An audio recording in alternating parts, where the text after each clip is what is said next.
엔비디아 낙관론에 뉴욕 증시가 반등했다. 비트코인과 이더리움이 급락 중이다. 알테오젠이 코스닥 시총 1위로 올라섰다. 미니진이 어도어 대표이사에서 해임됐다.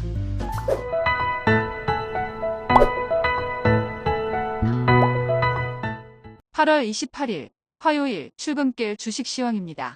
반밤 뉴욕 증시는 강보합으로 마감했다.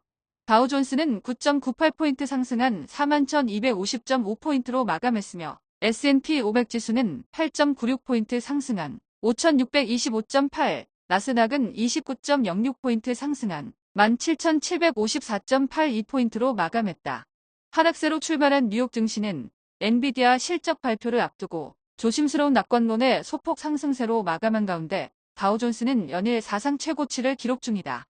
빅테크주는 혼조세로 마감했는데 엔비디아는 1% 넘게 상승했지만 애플과 마이크로소프트는 소폭 상승에 그친 반면 테슬라와 아마존이 1% 넘게 하락하며 나스닥 지수는 소폭 상승에 그쳤다. 실적 발표를 하루 앞둔 엔비디아가 1% 넘게 상승하고 퀄컴이 2% 넘게 급등, TSMC도 1% 가까이 상승하면서 필라델피아 반도체 지수는 1% 넘게 상승했다. 캐나다의 관세 폭탄에 테슬라가 2% 가까이 하락하자 리비안을 제외한 전기차는 일제히 하락했는데 로시드는 3% 넘게 급락하고 니콜라도 2% 넘게 하락했다. 1년 만기 국채 수익률은 3.833%로 상승했고 2년 만기 국채 수익률은 3.903%로 하락했다. 원달러 환율은 1,330원으로 소폭 상승했고 서부 텍사스 중진유는 리비아의 생산 중단이 곧 해소될 거란 전망에 배럴당 75.53달러로 4일 만에 급락했다. 비트코인은 59,000달러대 초반으로 급락했고 이더리움도 2,400달러 중반대로 급락 중이다. 전일 국내 증시는 소폭 하락했다.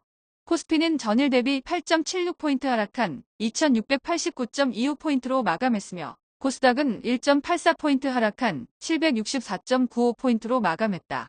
코스피는 외국인이 4천억 이상 순매도에 나서며 3일 연속 하락했는데 엔비디아의 고대 역폭 메모리 소비가 줄어들 거란 전망에 증권사들이 하이닉스 목표가를 하향하자 하이닉스는 2% 넘게 하락하며 5일 연속 하락했고 신한지주, 하나금융 등이 큰 폭으로 하락하며 코스피는 소폭 하락했는데 삼성바이오로직스는 장중 100만원대를 돌파했는데 2021년 8월 이후 3년 만이다. 알테오젠이 소폭 상승하며 코스닥 시가총액 1위에 등극하고 삼천당제약이 5% 이상 급등했지만 펄어비스가 전일에 이어 급락하고 에코프로비엠도 일제히 하락하며 코스닥 지수는 소폭 하락했다. 방산주는 혼조세로 마감한 가운데 한화에어로스페이스와 LI진엑스원이 2%대로 상승하고 풍산은 전일에 이어 급등세로 마감했다. 중국 소비 관련주는 모처럼 일제히 상승했는데 LG생활건강은 2% 이상 상승하고 롯데관광개발은 4% 가까이 급등하면서 6일 연속 상승 중이다. 하이브 산하레이블 어도어 이사회에서 미니진을 해임하고 1,000억 상당의 풋옵션 계약도 해지된 것으로 알려진 가운데 엔터주는 일제히 하락했는데 SM은 1% 후반대로 하락하고 튜브엔터는 나우어데이즈의 컴백 소식에도 2% 넘게 하락하며 3일 연속 하락 중이다. 미국 웨스팅하우스의 태클의 하락세로 출발한 원전주는 오후 들어 대부분 상승세를 보였는데 두산에너빌리티는 외국인과 기관의 대량 순매수에 2% 이상 상승했고 한전산업도 2% 이상 상승, 한전 KPS는 3% 이상 급등하며 4일 만에 상승세로 전환했다.